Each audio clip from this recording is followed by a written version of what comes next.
Hello विद्यार्थी, मैं channel Sunoj classes में आपका स्वागत है। तो मेरा आज का क्लास है फिजिक्स से चैप्टर 8। ठीक है, यहाँ पे देखिए चैप्टर 8 में क्या है, गति। ठीक है, तो इससे पहले आप समझिए कि दूरी और विस्थापन में क्या अंतर है। ठीक है, तो यहाँ पे पहले देखिए ग्राफ से आपको बताते हैं। ये आपको एक रेखा हो गया ए और बी। ठीक है, आपको ए से बी तक जाना है। ठीक है, ए से बी तक आपको क्या है, जाना है। तो यहाँ जो ए से बी तक जो जाता है उसको कहलाता है विस्थापन। विस्थापन जो निश्चित दिशा में दूरी तय करता है, जो एक ही दिशा या फिर निश्चित दिशा में जो दूरी तय करता है उसको कहते हैं विस्थापन। और जो जिसका दूरी अनिश्चित हो, ठीक है, क्या हो, अनिश्चित हो, उसको क्या कहते हैं, हम दूरी कहते हैं। ठीक है, तो किसी भी दिशा में दूरी का डेफिनेशन क्या होगा, किसी भी दिशा में तय की गई दूरी को क्या कहते हैं, हम दूरी कहते हैं। या फिर तय की गई अधिकतम लंबाई, तय की गई अधिकतम लंबाई क्या कहलाता है, दूरी कहलाता है। या फिर विस्थापन का डिफिनेशन हो जाएगा तय की गई न्यूनतम लंबाई क्या कहलाता है, विस्थापन कहलाता है। ठीक है, तो ये देखिए जो एक ही डायरेक्शन से चलता है वो क्या कहलाता है जो एक ही डायरेक्शन से जाता है यानी एक ही दिशा में जाता है वो सदिश राशि होता है। ठीक है, सदिश राशि। ठीक है, क्योंकि ये एक ही डायरेक्शन में गया इसलिए वो क्या है, विस्थापन एक सदिश राशि हो गया। ये क्या, इसका जो डायरेक्शन है, ठीक है, एक ही डायरेक्शन से ये नहीं जा रहा। ठीक है, इसका जो दिशा क्या कभी मुड़ रहा कभी बदल रहा है। ठीक है, उत्तर पश्चिम दक्षिण सब हो जा रहा है, इसीलिए इसका क्या हो जाएगा, एक अदिश राशि हो जाता है, अदिश राशि। ठीक है, तो दूरी क्या हो जाएगा, एक अदिश राशि हो जाएगा। विस्थापन क्या हो जाएगा, एक सदिश राशि होगा। ठीक है, तो यहाँ पे देखिए विस्थापन और दूरी में आपको बताते हैं। ये हो गया आपका दूरी और ये आपका हो गया विस्थापन। विस्थापन, ठीक है, तो यहाँ पे देखिए दूरी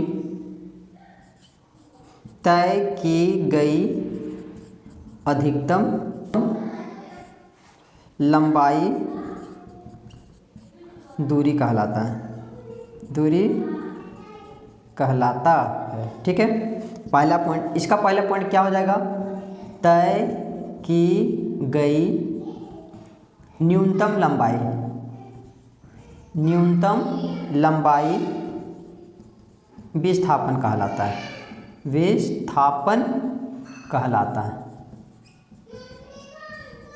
ठीक है, उसके बाद यहाँ पे देखिए इसका दूसरा पॉइंट में क्या हो जाएगा, दूरी एक सदिश राशि है, दूरी एक अदिश हो जाएगा नहीं, दूरी एक अदिश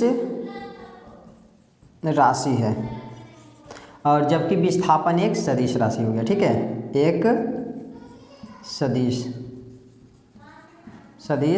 राशि है और दूरी तय की गई दूरी क्या कहलाता है, वो केवल धनात्मक होगा। ठीक है, दूरी तय किया, यहाँ से यहाँ गया वो और फिर यहाँ से वापस भी आएगा तो वो दूरी ही कहलाता है। ठीक है, विस्थापन एक दूसरे से आया और यहाँ पे आ गया तो विस्थापन शून्य हो गया। ठीक है, ए पे था वो ए पे बी पे गया, बी से होते फिर ए पे आ गया तो इसका विस्थापन शून्य हो गया। लेकिन ए से बी तक इसका दूरी हुआ 50 और ये फिर वापस आ गया तो इसका जो हो जाएगा 50 100 हो जाएगा। इसका दूरी कितना हो जाएगा, 100, लेकिन इसका विस्थापन शून्य हो जाएगा। ठीक है, तो यहाँ पे देखिए तीसरा पॉइंट में क्या लिखेगा, दूरी में दूरी के पास केवल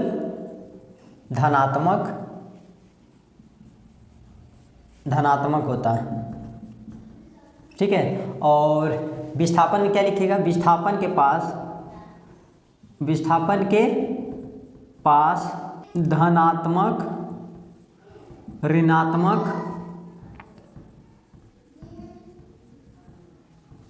और शून्य होता है।